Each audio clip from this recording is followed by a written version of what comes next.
ఉపయోగపడుతుంది. నైజాంలో single screens 370 థియేటర్లు ఉంటాయి. 370 సింగిల్ స్క్రీన్స్ తెలంగాణ స్టేట్ మొత్తంలో.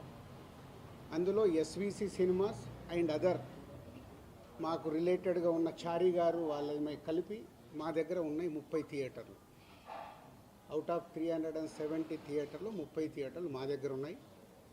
అలాగే ఏషియన్ సునీల్ అండ్ సురేష్ కంపెనీలో 90 థియేటర్లు ఉన్నాయి. 120 మా దగ్గర 30, వాళ్ళ దగ్గర 90. 250 థియేటర్లు ఓనర్స్ కానీ వాళ్ళకు సంబంధించిన వాళ్ళు కానీ నడుపుతున్నారు. అవుట్ ఆఫ్ 370 ఇది రేషియో. మీ మీడియా వాళ్ళకు నేను మళ్ళీ ఇది క్లారిటీ ఇస్తున్నాను. మళ్ళీ ఆ నలుగురు దాంతో ఆ సబ్జెక్టు తర్వాత వస్తాను. సో ఒక వ్యక్తుల మీద ఇండివిజువల్గా టార్గెట్ చేయడము, వెనకాల ఏముందో అర్థం చేసుకోకుండా మాట్లాడము, మీలాంటి వాళ్ళు కనీసం ఇలాంటి క్వశ్చన్స్ వచ్చినప్పుడు అండర్లైన్ చేసుకోండి. మీరు మాట్లాడేటప్పుడు ఎవరో ఎక్కడి నుంచో ఫోన్ ఇన్ తీసుకుంటారు.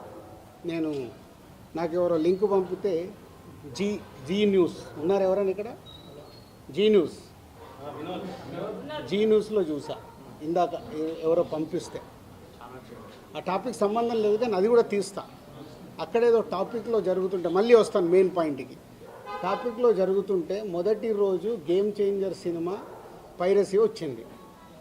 అది నిర్మాతకి నష్టం, నిర్మాత ద్వారా డిస్ట్రిబ్యూటర్కి నష్టం, డిస్ట్రిబ్యూటర్ ద్వారా ఎగ్జిబ్యూటర్కి నష్టం. అక్కడ ఒక ఎక్స్ నిర్మాత అంటున్నాడు, ఆ నిర్మాతనే ఇది పైరసీ చేసి ఉండొచ్చు. అంటే ఎంత నీచం! ఒక ప్యాషనెటిక్ ప్రొడ్యూసర్ అని నా సినిమాని నేను కాపాడుకోవడానికి ఫైట్ చేస్తాను అంటే ఎంత దిగజారిపోతున్నారు వాళ్ళు. మీడియాలోకి రావడానికా, మీడియా వాళ్ళు ఇచ్చే ఇంపార్టెంట్ కోసమా? అది అవసరం లేని టాపిక్. పైరసీ మీద మేము ఫైట్ చేస్తాం కానీ ఎవడన్నా హౌస్ మన ఇంట్లో మనిషిని మనం చంపుకోవాలని ఎవడన్నా మనిషి అనుకుంటాడా? ఏ కుటుంబంలో ఎవరన్నా అనుకుంటారా? అంత నీచంగా బిహేవ్ చేస్తున్నారు కొందరు. అది పక్కన పెడదాం. సో ఈ పర్సంటేజ్ విధానం తెలంగాణకు వచ్చినప్పుడు తెలంగాణ ఎగ్జిబిటర్స్ న్యాచురల్గా సార్ ఈస్ట్ గోదావరిలో అది అంటున్నారంట, ఇలా తెలంగాణలో కూడా మేము అన్ని థియేటర్లు మూత పడుతున్నాయి, మాకు ఏదో ఒక సొల్యూషన్ కావాలి అని శిరీష్ గారిని అడగడం జరిగింది. ఎవరు ఆ 270 థియేటర్లు? ఎందుకు 30 ఏళ్ళ నుంచి వాళ్ళు మాతో వ్యాపారం చేస్తున్నారు. 1998 నుంచి ఆ ఎగ్జిబిటర్స్కి మాకు 28 ఏళ్ళ నుంచి ఒక నడుస్తుంది, ఆ రిలేషన్ నడుస్తుంది. వాళ్ళు అడిగినప్పుడు ఈస్ట్ గోదావరికి ఇలా జరుగుతుందన్నప్పుడు శిరీష్ గారు నా నోటీస్లో తీసుకొచ్చారు.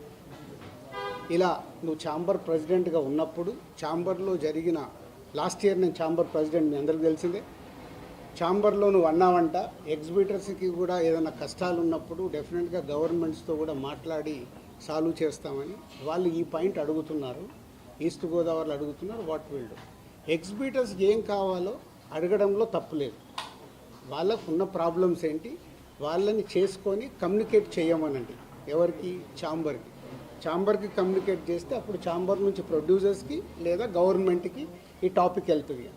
బికాజ్ ఐఎమ్ ఎఫ్డీసీ చైర్మన్ కాబట్టి ఆ ఉద్దేశంలో వాళ్ళు ఈ రూట్లో రావడం జరిగింది. అది అయిపోయింది. సో నేను నా వెకేషన్ కోసం నేను హాలిడే వెళ్ళాను.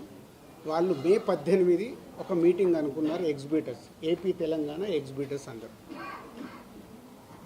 ఆ రోజు ఆ మీటింగ్ అయిపోయే టయానికి నేను లాస్ట్కి ఒక 15 నిమిషాల గురించి వెళ్ళాను.